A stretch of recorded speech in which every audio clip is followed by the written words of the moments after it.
বন্ধুরা welcome to football ভিডিওতে সবাইকে স্বাগত। তো এই ভিডিওতে একটা ছোট্ট আপডেট আপনাদের সঙ্গে শেয়ার করবো এবং আপনাদেরকে আজকের সকালবেলাতেই জানিয়ে দিয়েছিলাম যে east Bengal Argentine defender Kevin সিভিলকে কনফার্ম করে ফেলেছে। সেটা আমরা এক্সক্লুসিভলি আপনাদেরকে জানিয়েছিলাম, এটা আপনারা নিশ্চয়ই দেখেছেন, তো নতুন করে সেটা নিয়ে বলার কিছু নেই। কিন্তু এই ভিডিওতে মেনলি আমরা কথা বলবো যে আরেকজন ডিফেন্ডার যার সঙ্গে কিন্তু ইস্ট বেঙ্গল প্রায় 2 মাসের কাছাকাছি কথা বলেছিলেন, ইভান মিলাদিনোভিচ, এবং যে প্লেয়ারটিকে নিয়ে প্রচুর বিতর্ক তৈরি হয়েছিল।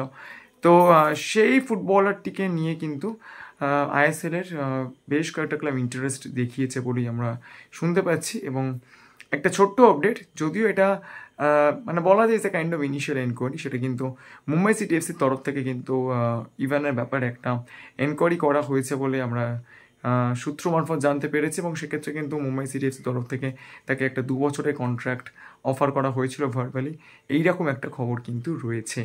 তো ইভান ইস্টবেঙ্গল এই কারণেই আসেনি, তার কারণ ইস্টবেঙ্গল তাকে 1 বছরের বেশি কন্ট্রাক্ট দিতে চায়নি এবং তার স্যালারিটাও ছিল অনেক বেশি এবং আরও বেশ কিছু ব্যাপার স্যাপার ছিল। তো শেষ পর্যন্ত দেখা যাক যে ভারতে অন্য কোনো ক্লাবে ইভান শেষ পর্যন্ত চায় কিনা।